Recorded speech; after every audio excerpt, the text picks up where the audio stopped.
नमस्कार दोस्तों, INC TV पर आपका स्वागत है। गृह मंत्रालय ने 3 राज्यों में BSF का क्षेत्राधिकार बढ़ाया है। इन राज्यों में पंजाब राज्य भी शामिल है। हालांकि अब इस मसले पर पंजाब में विरोध हो रहा है। पंजाब में BSF के अधिकार क्षेत्र को जो बॉर्डर सीमा है उस क्षेत्र को 15 किलोमीटर से बढ़कर 50 किलोमीटर तक किए जाने को लेकर कई नेताओं ने आपत्ति जताई है। कांग्रेस के महासचिव श्री रणदीप सिंह सुरजेवाला ने पंजाब में सीमा सुरक्षा बल यानी BSF के अधिकार क्षेत्र को बढ़ाने के अपने एक तरफा फैसले पर केंद्र को फटकार लगाई है। उन्होंने दावा किया है कि यह इस साल गुजरात में अडानी द्वारा संचालित मुंद्रा बंदरगाह के माध्यम से हेरोइन की आवाजाही से ध्यान हटाने के लिए था। गृह मंत्री अमित शाह की क्रोनोलॉजी समझिए वाली टिप्पणी, आपको याद है वो क्रोनोलॉजी जो समझाते हैं, उसी टिप्पणी से प्रेरित होकर श्री सुरजेवाला ने BSF के अधिकार क्षेत्र पर इस नए आदेश को जून में मुंद्रा पोर्ट से गुजरने वाली 25,000 किलोग्राम शिपमेंट और सितंबर में उसी बंदरगाह पर 3,000 किलोग्राम 20,000 करोड़ का जिसका मूल्य है उसके शिपमेंट के साथ जोड़ा है। उन्होंने ट्वीट किया कि क्रोनोलॉजी 9/6/2021 को गुजरात के अडानी पोर्ट से 25,000 किलो हीरोइन आई थी। 13/9/2021 को गुजरात के अडानी पोर्ट में 3,000 किलो हीरोइन पकड़ी गई। पंजाब में BSF का अधिकार क्षेत्र एक तरफा 15 किलोमीटर से बढ़ाकर 50 किलोमीटर किया गया है। Federalism dead, conspiracy clear. अब आपको समझाते हैं कि इस पर बवाल क्यों है। पंजाब का जो तकरीबन एरिया है वो 50,000 स्क्वायर किलोमीटर है और इस फरमान से करीब 25,000 स्क्वायर किलोमीटर का जो एरिया है वो केंद्र सरकार को BSF के जरिए चला जाएगा। पंजाब के मुख्यमंत्री चरणजीत सिंह चन्नी ने केंद्रीय गृह मंत्री अमित शाह को टैग करते हुए ट्वीट किया कि मैं अंतर्राष्ट्रीय सीमाओं के साथ 50 किलोमीटर के क्षेत्र में BSF को अतिरिक्त अधिकार देने के भारत सरकार के एक तरफा फैसले की कड़ी निंदा करता हूं, जो संघवाद पर सीधा हमला है। मैं केंद्रीय गृह मंत्री अमित शाह से इस असंगत निर्णय को तुरंत वापस लेने का आग्रह करता हूं। इस पर और बवाल मचा और पंजाब के गृह मंत्री और deputy chief minister Sukhjinder Singh Randhawa का कहना है कि BSF को दी गई छूट को कभी बर्दाश्त नहीं किया जा सकता। यह सीधा सीधा फेडरल ढांचे में दखल है। इससे तो आधा पंजाब BSF के अधीन आ जाएगा। वो आगे कहते हैं कि मुझे समझ में नहीं आ रहा है कि केंद्र सरकार कैसे यह फैसला ले रही है। ये संविधान में दिए गए अधिकारों पर हमला है। श्री रंधावा ने प्रधानमंत्री नरेंद्र मोदी और गृह मंत्री अमित शाह को इस पर पुनर्विचार करने की मांग की। इससे पंजाब पुलिस को सीधे तौर पर BSF के अधीन किया जा रहा है। केंद्र सरकार दूसरे रास्ते से पंजाब पर राज करना चाहती है। उन्होंने आगे कहा कि इस फैसले के बाद लगभग पूरे पंजाब का लॉ एंड ऑर्डर BSF के हाथ में आ जाएगा। आइए आपको सुनाते हैं जो पंजाब के गृह मंत्री हैं, जो डिप्टी CM हैं, वो क्या कह रहे हैं। पहली गल तो ਜਿਹੜਾ ਇਹਨਾਂ ਨੇ 50 किलोमीटर के डायरैक्ट फैडरल स्ट्रक्चर ਦੇ ਵਿੱਚ ਉਹਨਾਂ ਨੇ ਦਖਲਅੰਦਾਜ਼ੀ ਕੀਤੀ ਜਿਹੜੀ ਕਦੀ ਵੀ ਬਰਦਾਸ਼ਤ ਨਹੀਂ ਹੋ ਸਕਦੀ। ਕਿਉਂਕਿ ਚੀਜ਼ਾਂ ਜਿਹੜੀਆਂ ਨੇ ਕਿ ਸਿੱਧੀ ਜਿਹੜੀ ਸਟੇਟ ਗਵਰਨਮੈਂਟ ਦੇ ਜਿਹੜੇ ਕੰਮ ਨੇ ਉਹਨਾਂ ਨੂੰ government of India state police ਜਾਂ ਹੋਰ ਪੁਲਿਸ ਜਿਹੜੀ ਹੈ ਸਾਡੀਆਂ ਫੋਰਸਿਸ ਨੇ ਉਹਨਾਂ ਲਈ ਕਿਹੜਾ ਕੰਮ ਰਹੇਗਾ। ਦੂਸਰੀ ਚੀਜ਼ ਮੈਂ ਕਹਿਣੀ ਚਾਹੁੰਦਾ ਕਿ ਜਿਹੜੀ ਫੈਂਸਿੰਗ ਹੈ ਉਹਦੇ ਤੇ ਕੰਮ ਹੈ BSF ਦਾ, ਉਹਦੇ ਤੇ ਸਾਰਾ ਸਰਚ ਦਾ ਉੱਥੋਂ ਰੋਕਣਾ, ਕੋਈ ਉੱਧਰੋਂ ਡਰਾਇੰਗ ਹੁੰਦੀ ਹੈ ਜਾਂ ਕੋਈ ਸਮਗਲਿੰਗ ਹੁੰਦੀ ਹੈ, ਉਹਨਾਂ ਦਾ ਇਹ ਕੰਮ ਹੈ। ਮੈਂ ਤੁਹਾਨੂੰ ਥੋੜ੍ਹਾ ਜਿਹਾ ਬਹੁਤ ਭਾਵੇਂ ਪਿੱਛੇ ਲੈ ਜਾਂਦਾ। 71 ਦੀ ਵਾਰ ਦੇ ਵਿੱਚ ਇੱਕ 16 ਕਿਲੋਮੀਟਰ ਦੀ ਬੈਲਟ ਬਣੀ ਸੀ, ਪੱਟੀ ਬਣੀ ਤੇ 16 ਕਿਲੋਮੀਟਰ ਦੀ ਇੱਕ ਉਹਨਾਂ ਨੇ ਬੈਲਟ ਬਣਾ ਦਿੱਤੀ ਸੀ। ਇੱਥੋਂ ਤੱਕ ਜਿੰਨੇ ਲੋਕਾਂ ਨੂੰ ਉਜਾੜਾ ਹੋਇਆ ਉਹਨਾਂ ਨੂੰ 2 ਸਾਲ ਜਾਂ 1 ਸਾਲ ਜਾਂ 5 ਸਾਲ ਜਾਂ 10 ਸਾਲ ਜਿਹੜੀ ਆ ਉਹ ਕੰਪਨਸੇਸ਼ਨ ਕੰਪਨਸੇਟ ਕੀਤਾ ਜਾਏਗਾ ਔਰ 16 ਕਿਲੋਮੀਟਰ ਤੱਕ ਉਹ ਚੱਲਦਾ ਵੀ ਰਿਹਾ। ਉਹ ਬਾਅਦ ਜਾਣ ਕੇ ਜਦੋਂ 78 ਦੇ ਵਿੱਚ ਬਾਦਲ ਗਵਰਨਮੈਂਟ ਬਣੀ ਤੇ government of India Morarji Desai government ਬਣੀ, ਉਹ 16 ਕਿਲੋਮੀਟਰ ਤੋਂ 8 ਕਿਲੋਮੀਟਰ ਕਰਦਾ, ਉਹਦੇ ਬਾਅਦ 8 ਤੋਂ 5 ਕਿਲੋਮੀਟਰ ਉਹਨੂੰ ਕਰ ਦਿੱਤਾ ਗਿਆ। तो ये ਜਿਹੜੇ ਅੱਜ ਜਿਹੜਾ ਕੀਤਾ ਇਹਦੇ ਚ ਮੈਂ ਗਵਰਨਮੈਂਟ ਆਫ ਇੰਡੀਆ ਨੇ ਜੋ ਸਾਡਾ ਇੰਟਰਫੇਅਰ ਕੀਤਾ ਪੂਰੇ ਹਿੰਦੁਸਤਾਨ ਤੇ ਕੀਤਾ।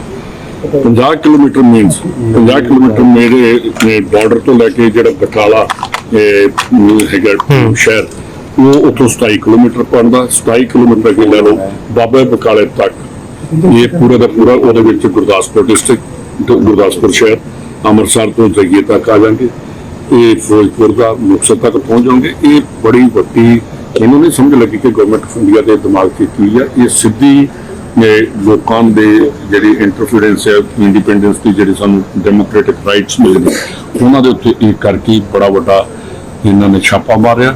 ਔਰ ਮੈਂ ਪ੍ਰਾਈਮ ਮਿਨਿਸਟਰ ਸਾਹਿਬ ਤੇ ਹੋਮ ਮਿਨਿਸਟਰ ਸਾਹਿਬ ਨੂੰ ਕਹੂੰਗਾ ਕਿ ਇਹਨਾਂ ਨੂੰ ਰੀਕਨਸੀਡਰ ਕਰਨ, ਜਿਹੜੇ ਉਹਨਾਂ ਦੇ ਕੰਮ ਨੇ ਕਿ ਜਿਹੜੀ ਅਸੀਂ ਜਿਹੜੀ ਉੱਥੋਂ ਹਿਰਨ ਜਾਂ ਨਸ਼ਾ ਜਿਹੜਾ ਬਾਹਰੋਂ ਆ ਰਿਹਾ। ਮੈਂ ਇੱਕ ਚੀਜ਼ ਤੇ ਬੜਾ ਹੈਰਾਨ ਆ ਕਿ BSF ਜਿਹੜੀ ਬਾਰਡਰ ਤੇ ਬੈਠੀ ਆ, ਫਸਟ ਡਿਫੈਂਸ ਲਾਈਨ ਹੁੰਦੀ ਆ। ਮੇਰਾ ਆਪਣਾ ਪਿੰਡ ਸੈਕੰਡ ਡਿਫੈਂਸ ਲਾਈਨ ਤੇ 7 ਕਿਲੋਮੀਟਰ ਤੇ ਮੇਰਾ ਆਪਣਾ ਜਿਹੜਾ ਪਿੰਡ ਹੈ ਭਾਰਵਾਲੀ, ਉਹ ਸੈਕੰਡ ਡਿਫੈਂਸ ਲਾਈਨ ਹੈ। ਉੱਥੋਂ ਤੱਕ ਤੇ ਅੱਜ ਤੱਕ BSF ਦੇਖੀ ਤੇ 50 ਕਿਲੋਮੀਟਰ ਤੱਕ ਇਹ ਜਾ ਕੇ ਕੀ ਲੱਭਣਾ ਚਾਹੁੰਦੇ। ਇਹਨਾਂ ਨੂੰ ਚਾਹੀਦਾ ਕਿ ਜਿਹੜੇ ਡਰੋਨ ਆਉਂਦੇ ਨੇ ਉਹਨਾਂ ਦਾ ਪਹਿਲਾਂ ਦੇਖਣ ਕਿ ਡਰੋਨ ਕਿੱਥੋਂ ਆਏ, ਕਿਵੇਂ ਅੰਦਰ ਐਂਟਰ ਕੀਤੀ, ਉਹਦੇ ਵੱਲ ਤੇ ਧਿਆਨ ਦੇਣ ਦੀ ਬਜਾਏ ਇਹ ਕਹਿੰਦਾ ਕਿ 50 ਕਿਲੋਮੀਟਰ ਤੱਕ ਅਸੀਂ ਅੰਦਰ ਜਾਵਾਂਗੇ।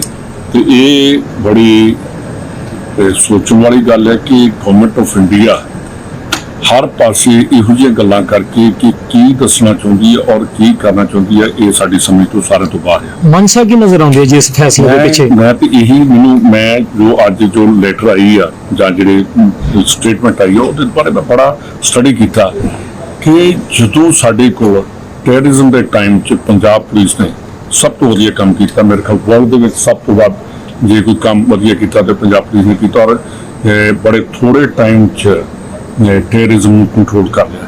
ਜੇ ਪੰਜਾਬ ਪੁਲਿਸ ਟੈਰਰਿਜ਼ਮ ਨੂੰ ਕੰਟਰੋਲ ਕਰ ਸਕਦੀ ਹੈ, ਮੈਨੂੰ ਇਹ ਲੱਗਦਾ ਕਿ ਜਿਵੇਂ ਸਾਡੀ ਨੈਸ਼ਨੈਲਿਟੀ ਤੇ ਗਵਰਨਮੈਂਟ ਆਫ ਇੰਡੀਆ ਨੂੰ ਕੋਈ ਸ਼ੱਕ ਹੈ।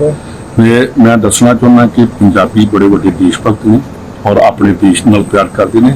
ਇਹਨਾਂ ਨੂੰ ਇਹਨਾਂ ਚੀਜ਼ਾਂ ਤੋਂ ਪਿੱਛੇ ਹਟਣਾ ਚਾਹੀਦਾ। ਪਹਿਲੇ ਹੀ ਪੰਜਾਬ ਦੇ ਵਿੱਚ ਪੂਰੇ ਹਿੰਦੁਸਤਾਨ ਦੇ ਵਿੱਚ ਜਿਹੜੀ ਮਾਈਨੋਰਿਟੀਜ਼ ਨੇ ਉਹਨਾਂ ਨੂੰ ਜਿਹੜਾ ਬੜਾ ਸ਼ੱਕ ਦੀ ਨਜ਼ਰ ਨਾਲ ਦੇਖ ਰਹੇ ਨੇ ਕਿ ਸ਼ਾਇਦ ਗਵਰਨਮੈਂਟ ਆਫ ਇੰਡੀਆ ਸਾਡੇ ਨਾਲ ਮਤਰੇਈਮਾਂ ਵਾਲਾ ਸਲੂਕ ਕਰ ਰਹੀ ਹੈ। ਤੇ ਅੱਜ ਜਿਹੜਾ 50 ਕਿਲੋਮੀਟਰ ਦਾ ਕੀਤਾ, ਵਾਕਿਆ ਮੈਨੂੰ ਦੁੱਖ ਲੱਗਾ ਕਿ ਇੰਨੇ ਸਾਲ ਮੇਰੇ ਇਸ ਵੇਲੇ ਏਜ 61 ਹੈ ਤੇ ਮੈਂ ਦੋ ਲੜਾਈਆਂ ਦੇਖੀਆਂ ਨੇ, 65 ਵੀ ਦੇਖੀ ਹੈ ਔਰ 71 ਵੀ ਦੇਖੀ ਹੈ। ਉਦੋਂ ਤੇ ਕਿਤੇ ਨਾ BSF ਨਾ ਆਰਮੀ ਨੇ ਕਦੀ ਇੰਨੇ ਕਿਲੋਮੀਟਰ ਅੰਦਰ ਐਂਟਰ ਨਹੀਂ ਕੀਤਾ। ਇਹਦੇ 'ਚ ਸਾਨੂੰ ਸਾਰਿਆਂ ਨੂੰ ਫੈਡਰਲ ਸਟਰਕਚਰ ਨੂੰ ਖਤਮ ਕਰਦੇ ਜਿਹੜੀ ਗਵਰਨਮੈਂਟ ਆਫ ਇੰਡੀਆ ਆਪਣੀ ਖਲੋਤੀ ਅੜੀ ਆ, ਉਹਦੇ ਤੇ ਸਾਨੂੰ ਸਾਰਿਆਂ ਨੂੰ ਖੜੇ ਹੋਣਾ ਪਏਗਾ। ਔਰ ਮੈਂ ਆਪਣੇ ਚੀਫ ਮਿਨਿਸਟਰ ਸਾਹਮਣੇ ਗੱਲ ਕਰਕੇ ਆਇਆ, ਉਹਨਾਂ ਨੂੰ ਮੈਂ ਕਿਹਾ ਕਿ ਇਹਨਾਂ ਨੇ ਜਿਹੜੀ ਆਈ ਆ ਉਹ ਕਹਿੰਦੇ ਬਿਲਕੁਲ ਇਹਨੂੰ ਕੰਡੈਮ ਕਰਦੇ। ਔਰ ਮੈਂ ਲੈਟਰ ਵੀ ਹੋਮ ਮਿਨਿਸਟਰ ਸਾਹਿਬ ਔਰ ਪ੍ਰਾਈਮ ਮਿਨਿਸਟਰ ਸਾਹਿਬ ਨੂੰ ਲਿਖ ਰਿਹਾ ਤੇ ਨਾਲ ਹੀ ਉਹਨਾਂ ਕੋਲ ਟਾਈਮ ਮੰਗ ਰਹੇ ਕਿ ਇਹ ਕਿਰਪਾ ਕਰਕੇ ਜਿਹੜੇ ਸਾਡੇ ਫੈਡਰਲ ਸਟਰਕਚਰ ਹੈ ਪਹਿਲਾਂ ਹੀ ਉਹਦੇ 'ਚ ਜਿਹੜੇ ਤੁਸੀਂ ਕਾਲੇ ਕਾਨੂੰਨ ਪਾਸ ਕਰਕੇ ਕੀਤਾ ਤੇ ਇਹੋ ਜਿਹੀ ਚੀਜ਼ ਨਾ ਕਰੋ ਕਿ ਲੋਕਾਂ ਨੂੰ ਜਿਹੜੀ ਇੰਟਰਨਲ ਡੈਮੋਕ੍ਰੇਸੀ ਨੂੰ ਖਤਮ ਕਰਕੇ ਇੰਟਰਨਲ ਐਮਰਜੈਂਸੀ ਵਾਲੇ ਪਾਸੇ ਜਿਹੜੀ ਅਨਡਿਕਲੇਅਰਡ ਐਮਰਜੈਂਸੀ ਹੈ ਜਿਹੜੀ ਉਹਦੇ ਵਾਲੇ ਪਾਸੇ ਲੈ। ਸੁਨੀਲ ਜਾਖੜ ਨੇ ਟਵੀਟ ਕਰਕੇ ਸੀਐਮ ਤੇ ਸਵਾਲ ਖੜੇ ਕਰ ਦਿੱਤੇ ਕਿ ਪਿਛਲੇ ਦਿਨੀ ਉਹ ਮਿਲ ਕੇ ਆਏ ਨੇ ਤੇ ਬਿਲਕੁਲ ਜਿਹੜਾ ਸੁਨੀਲ ਜਾਖੜ ਜੀ ਨੇ ਕੀਤਾ ਉਹਦੇ 'ਚ ਮੈਂ ਉਹ ਚੀਜ਼ ਨੂੰ ਬਿਲਕੁਲ ਕੈਟੇਗੋਰੀਕਲੀ ਰਿਜੈਕਟ ਕਰਦਾ। ਚੀਫ ਮਿਨਿਸਟਰ ਸਾਹਿਬ ਨੇ ਉਸ ਕੋਈ ਗੱਲ ਨਹੀਂ ਕੀਤੀ ਔਰ ਨਾ ਹੀ ਉੱਥੇ ਇਹਨਾਂ ਨੂੰ ਇਹ ਕਹੀ। ਹਾਂ, ਉਹਨਾਂ ਨੇ ਇਹ ਕਿਹਾ ਕਿ ਜਿਹੜਾ ਬਾਰਡਰ ਹੈ ਇਹਨੂੰ ਸੀਲ ਕੀਤਾ ਜਾਏ। ਬਾਰਡਰ ਮੀਨਸ ਜਿਹੜੀ ਫੈਂਸਿੰਗ ਹੈ, ਬਾਰਡਰ ਮੀਨਸ ਜਿਹੜੀ ਤੁਸੀਂ ਜਿਹੜੀ ਫਰੰਟ ਲਾਈਨ ਤੇ ਆ ਉਹਦੇ 'ਚ ਮੇਰੇ ਖਿਆਲ ਤੇ ਤੁਸੀਂ ਵੀ ਗਏ ਹੋਗੇ। ਤੁਸੀਂ ਪਹਿਲਾਂ ਫੈਂਸ ਆਉਂਦੀ ਹੈ, ਉਹਦੇ ਬਾਅਦ ਤੁਸੀਂ ਆਉਂਦੀ ਹੈ, ਉਹਦੇ ਨਾਲ ਨਾਲ ਚੱਲਦੀ ਹੈ। ਉਹ ਜਿਹੜਾ ਨੋ ਮੈਨ ਲੈਂਡ ਏਰੀਆ ਉਹਨੂੰ ਕਹਿ ਕੇ ਬਾਰਡਰ ਮੀਨਸ ਇਹ ਨਹੀਂ ਕਿ ਬਾਰਡਰ ਤੇ ਸਾਰਾ ਗੁਰਦਾਸਪੁਰ ਜ਼ਿਲ੍ਹਾ ਆ ਜਾਏਗਾ, ਬਾਰਡਰ ਸਾਰਾ ਫਿਰੋਜ਼ਪੁਰ ਆ ਜਾਏਗਾ, ਕਦੀ ਵੀ ਨਹੀਂ ਕੋਈ ਕਹਿ ਸਕਦਾ। ਚੀਜ਼ ਦੱਸੋ ਕਹਿੰਦੇ ਮੈਂ ਇੱਕ ਹਲਕੇ ਹੀ ਆ ਕਿ ਜਿਹੜੇ ਬਾਰਡਰ ਦੇ ਉੱਤੇ ਜਿਹੜਾ ਸੀਲ ਕਰੋ ਤਾਂ ਕਿ ਉਧਰੋਂ ਜਿਹੜਾ ਡਰੋਨ ਆਉਂਦਾ, ਉਧਰੋਂ ਜਿਹੜਾ ਅਸਲਾ ਆਉਂਦਾ, ਉਧਰੋਂ ਜਿਹੜੇ ਨਸ਼ੇ ਦੀ ਖੇਪ ਆਉਂਦੀ ਨੇ ਇਹਨਾਂ ਨੂੰ ਬੰਦ ਕੀਤਾ ਜਾਏ। ਕਿਉਂਕਿ ਉੱਥੇ ਜਿਸ ਵੇਲੇ ਜਦੋਂ ਅਸੀਂ ਨੋ ਮੈਨ ਲੈਂਡ ਤੇ ਚਲੇ ਜਾਂਦੇ ਹਾਂ ਜਾਂ ਤੁਸੀਂ ਦੇ ਜਾਂਦੇ ਉੱਥੇ ਪੰਜਾਬ ਪੁਲਿਸ ਦਾ ਨਹੀਂ ਹੁੰਦਾ, ਉੱਥੇ BSF ਦਾ ਸਾਰਾ ਕੰਟਰੋਲ ਹੁੰਦਾ ਤੇ ਜਾਂ ਆਰਮੀ ਦਾ ਉਹ ਉਹਨਾਂ ਨੇ ਸੀਲ ਕਰਾਂ ਨਾ ਕਿ ਪੰਜਾਬ ਪੁਲਿਸ ਨੂੰ। ਅਸੀਂ ਸੈਕੰਡ ਡਿਫੈਂਸ ਤੇ ਜਿੱਥੇ ਜਦੋਂ ਤੁਸੀਂ ਖਤਮ ਹੁੰਦੀ ਹੈ ਉੱਥੇ ਜਾ ਕੇ ਸਾਡੀ ਪੰਜਾਬ ਪੁਲਿਸ ਇਹ ਗੱਲ ਸੱਚੀ ਕਿ ਇਸ ਦੇ ਨਾਲ ਤਕਰੀਬਨ 50% ਜਿਹੜਾ ਹਿੱਸਾ ਹੈ ਪੰਜਾਬ ਦਾ ਉਹ BSF ਦੇ ਅੰਡਰ ਆ ਜਾਏਗਾ। ਮੈਂ ਤੁਹਾਨੂੰ ਦੱਸਦਾ ਕਿ ਅਪ ਟੂ ਰਈਆ ਜੇ ਗੁਰਦਾਸਪੁਰ ਆਪਾਂ ਡੇਰਾ ਬਾਬਾ ਨਾਨਕ ਤੋਂ ਚਲੀਏ ਤੇ ਰਈਆ ਤੱਕ ਨੇ ਤੇ ਉੱਥੋਂ ਤੁਸੀਂ ਫਿਰੋਜ਼ਪੁਰ ਦੇਖੋ ਕਿੰਨੇ ਕਿਲੋਮੀਟਰ 50% ਜਿਹੜਾ ਪੰਜਾਬ ਦਾ ਆ ਜਾਏਗਾ। ਔਰ ਇਹ ਸਾਡੀ ਜਿਹੜੀ ਹੈ ਹੱਕ ਨੇ ਉਹਨਾਂ ਦੇ ਉੱਤੇ ਬਹੁਤ ਵੱਡਾ ਛਾਪਾ ਪੰਜਾਬ ਪੁਲਿਸ ਦਾ ਮੋਰਲ ਡਾਊਨ ਹੁੰਦਾ ਅੰਦਰ ਮੋਰਲ ਡਾਊਨ ਕਰਨੀ। ਇਹਦੇ 'ਚ ਪਤਾ ਨਹੀਂ ਕੀ ਇਹਦਾ ਦੇ ਪਿੱਛੇ ਇਹਨਾਂ ਦਾ ਮੋਟਿਵ ਕੀ ਹੈ ਕਿ ਇਹਨਾਂ ਨੇ ਕਿਹਾ ਜੀ ਅਸੀਂ ਹੁਣ ਮੇਰਾ ਖਿਆਲ ਕਿ ਗੁਜਰਾਤ ਦੇ ਵਿੱਚ 80 ਤੋਂ 50% ਤੇ ਉੱਥੇ ਤੇ ਗੁਜਰਾਤ ਵਾਲੀ ਸਾਈਡ ਤੇ ਚਲੇ ਜਾਓ ਜਦ ਰਾਜਸਥਾਨ ਉੱਥੇ ਤੇ ਕਿਤੇ ਸਾਰਾ ਰੇਗਿਸਤਾਨ ਪਿਆ, ਖਾਲੀ ਥਾਵਾਂ ਪਈਆਂ ਨੇ ਜਿੱਥੇ ਪਬਲਿਕ ਹੀ ਹੈ ਨਹੀਂ। ਤੇ ਪੰਜਾਬ ਤੇ ਚੱਪੇ ਚੱਪੇ ਦੀ ਜਿਹੜੀ ਲਾਸਟ ਸਾਡਾ ਪਿੰਡ ਆ, ਮੈਂ ਇੱਧਰ ਵੀ ਜਾ ਕੇ ਆਇਆ, ਕੋਟ ਹਿੰਦੂਵਾਲਾ ਏਰੀਆ ਜਿਹੜਾ ਫਿਰੋਜ਼ਪੁਰ ਦਾ, ਇੱਧਰ ਵੀ ਜਾ ਕੇ ਫਾਜ਼ਿਲਕਾ ਏਰੀਆ ਵੀ ਜਾ ਕੇ ਆਇਆ। ਮੇਰਾ ਆਪਣਾ ਡੇਰਾ ਬਾਬਾ ਨਾਨਕ ਜਾਂ ਨਾਲਾ ਮਾਛੀਵਾਲਾ ਜਾਂ ਡੇਰਾ ਬਾਬਾ ਨਾਨਕ ਦੇ ਵਿੱਚ ਕਣੀਏ ਕੇ ਬੇਟ ਆ, ਉਹ ਕ੍ਰਾਸ ਦਾ ਬਾਰਡਰ ਆ, ਅਕਲੇ ਦੇ ਤਾਰ ਤੋਂ ਅੱਗੇ ਆ। ਤੇ ਅਸੀਂ ਤੇ ਖੀਰਲਾ ਜਿਹੜਾ ਸਾਡਾ 1 ਇੰਚ ਵੀ ਉੱਥੋਂ ਤੱਕ ਸਾਡੀ ਖੇਤੀ ਹੁੰਦੀ ਆ। ਇਹਦੇ ਤੇ ਮੈਂ ਇਹੋ ਕਹੂੰਗਾ ਕਿ ਇਹਨਾਂ ਨੂੰ ਫੌਰੀ ਇਹ ਕਰਕੇ ਤੇ ਜਿਹੜੇ ਲੋਕਾਂ ਦੇ ਵਿੱਚ ਸਹਿਮ ਦੀ ਗੱਲ ਚੱਲ ਪਈ ਆ ਕਿ ਸ਼ਾਇਦ ਇਹ ਕੋਈ ਇਹੋ ਜਿਹਾ ਕਰਨਾ ਚਾਹੁੰਦੇ ਆ ਤੇ ਪੰਜਾਬ ਦੇ ਵਿੱਚ ਐਕਸ਼ਨ ਲੈਣਾ ਚਾਹੁੰਦੇ ਆ। ਹਾਂ, ਜਿਹੜੀ ਜਿੱਥੋਂ ਤੱਕ ਇਹਨਾਂ ਨੇ ਕਿਹਾ ਕਿ ਉਹਨਾਂ ਸਟੇਟਾਂ ਦੇ ਵਿੱਚ ਹੋ ਸਕਦਾ ਜਿੱਥੇ ਕੋਈ ਪਿੰਡ ਨਹੀਂ, ਕੋਈ ਜ਼ਮੀਨ ਨਹੀਂ, ਕੋਈ ਵਾਹੀ ਖੇਤੀ ਨਹੀਂ, ਤੇ ਉਹਨਾਂ ਉੱਥੇ ਤੇ 50 ਕਿਲੋਮੀਟਰ ਦੀ ਬਜਾਏ 200 ਕਿਲੋਮੀਟਰ ਵੀ ਕਰ ਦੇਣ। ਤੇ ਉਹਨਾਂ ਚੀਜ਼ਾਂ ਨੂੰ ਇਹਨਾਂ ਨੂੰ ਕੰਟਰੋਲ ਕਰਨਾ ਚਾਹੀਦਾ। ਔਰ ਇਹ ਜਿਹੜੀ ਲੋਕਾਂ ਦੇ ਵਿੱਚ ਪੰਜਾਬ 'ਚ ਜਿਹੜੀ ਖਾਸ ਕਰਕੇ ਡਰ ਦਾ ਮਾਹੌਲ ਪੈਦਾ ਕਰਨਾ, ਇਹ ਕੋਈ ਤੁਸੀਂ ਕਿਸਾਨਾਂ ਦੇ ਨਾਲ ਖੜੇ ਹੋ, ਇਹ ਤਾਂ ਨਹੀਂ ਕਾਰਨ ਕੀ ਉਹ ਇਸ ਤਰੀਕੇ ਦੀਆਂ ਗੱਲਾਂ ਇਸ ਕਰਕੇ ਕਰ ਰਹੇ ਨੇ? ਦੇਖੋ, ਜਿਹੜੀ ਬਹੁਤ ਵੱਡੀ ਤੁਸੀਂ ਗੱਲ ਕੀਤੀ ਹੈ, ਪੰਜਾਬ ਦੇ ਵਿੱਚ ਇੱਕ ਸਾਰਿਆਂ ਦੀ ਆ ਗਈ ਇਹ ਗੱਲ ਕਿ ਸ਼ਾਇਦ ਗਵਰਨਮੈਂਟ ਆਫ ਇੰਡੀਆ ਸਾਡੇ ਨਾਲ ਇਸ ਕਰਕੇ ਸਬਕ ਸਿਖਾਉਣਾ ਚਾਹੁੰਦੀ। ਦੇਖੋ, ਮੈਨੂੰ ਜਿਹੜੇ ਤੁਸੀਂ ਵੀ ਕੁਐਸਚਨ ਕੀਤਾ ਲੋਕਾਂ ਦੇ ਵੀ ਆ ਰਹੇ ਨੇ, ਖਾਸ ਕਰਕੇ ਜਿਹੜੇ ਬਾਰਡਰ ਦੇ ਉੱਤੇ ਪਹਿਲੀ ਗੱਲ ਤੇ ਹਰ ਰੋਜ਼ ਹੀ ਰੈੱਡ ਅਲਰਟ ਆ ਜਾਂਦਾ। ਜਿਹੜੇ ਅਸੀਂ ਕੋਈ ਜਿਹੜਾ 1 ਕਿਲੋਮੀਟਰ ਦਾ ਏਰੀਆ ਉੱਥੇ ਤੇ ਤਕਰੀਬਨ BSF ਹਰ ਰੋਜ਼ ਉਹਨਾਂ ਨੂੰ ਘਰਾਂ 'ਚ ਵਾੜੀ ਰੱਖਦੀ ਹੈ। ਤੇ ਜੇ 50 ਕਿਲੋਮੀਟਰ ਆ ਗਏ ਤੇ ਇਹ ਲੋਕ ਬਰਦਾਸ਼ਤ ਨਹੀਂ ਕਰਨਗੇ, ਇਹ ਕਿਸੇ ਨੂੰ ਵੀ ਕੋਈ ਹੋਏਗਾ ਨਹੀਂ। ਸਭ ਤੋਂ ਵੱਡੀ ਗੱਲ ਹੈ ਕਿ ਫਿਰ ਸਟੇਟ ਗਵਰਨਮੈਂਟ ਦੀ ਲੋੜ ਹੀ ਕੀ ਆ, ਫਿਰ ਤਾਂ ਸਿੱਧਾ ਹੀ ਕਰਨ ਕਿ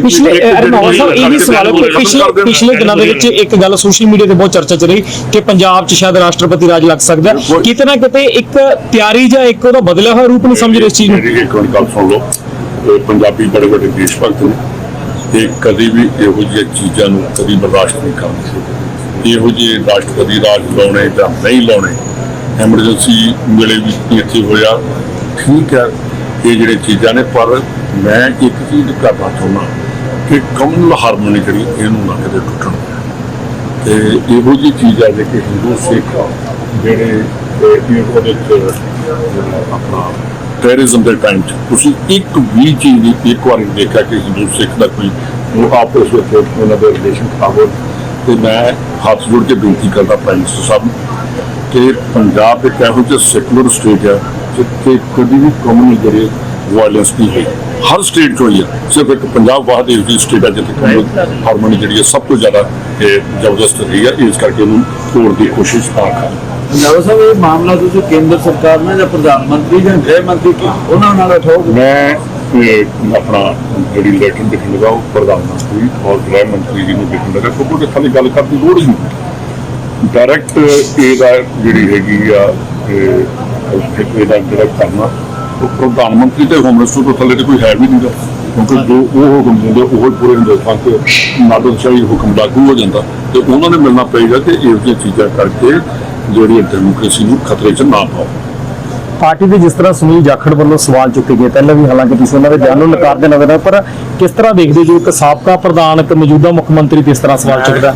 ਮੈਂ ਦੇਖਿਆ ਉਹਨਾਂ ਨੇ ਜਿਹੜੇ ਟਵੀਟ ਕੀਤਾ ਉਹਨੇ IPC ਟਾਈਮਸ ਆਫ ਇੰਡੀਆ ਨੇ, ਉਹਦੇ ਕੀਤਾ ਇੱਕ ਪੇਪਰ ਤੋਂ ਚੁੱਕ ਕੇ ਤੇ ਉਹਨੂੰ ਲੈ ਕੇ ਜਾਣਾ। ਇਹਨੂੰ ਮੇਰੇ ਖਿਆਲ ਕਿ ਜਾਖੜ ਸਾਹਿਬ ਬੜੇ ਸੁਲਝੇ ਬੰਦੇ ਨੇ, ਬੜੇ ਇੰਟੈਲੀਜੈਂਟ ਨੇ, ਉਹਦੇ ਤੋਂ ਕਰਨਾ ਉਹ ਤੋਂ ਚਾਹੀਦਾ ਸੀ ਕਿ ਸ਼ਾਇਦ ਮੇਰੇ ਨਾਲ ਹੀ ਗੱਲ ਕਰ ਲੈਂਦੇ ਕਿ ਸੁਲਝਿੰਦਰ ਅੱਜ ਇਹ ਕੋਈ ਮੇਰੇ ਨਾਲ ਤਾਂ ਵੈਸੇ ਤੁਹਾਨੂੰ ਸਾਰਿਆਂ ਨੂੰ ਪਤਾ ਕਿ ਬਹੁਤ ਜ਼ਿਆਦਾ ਪਿਆਰ ਹੈ।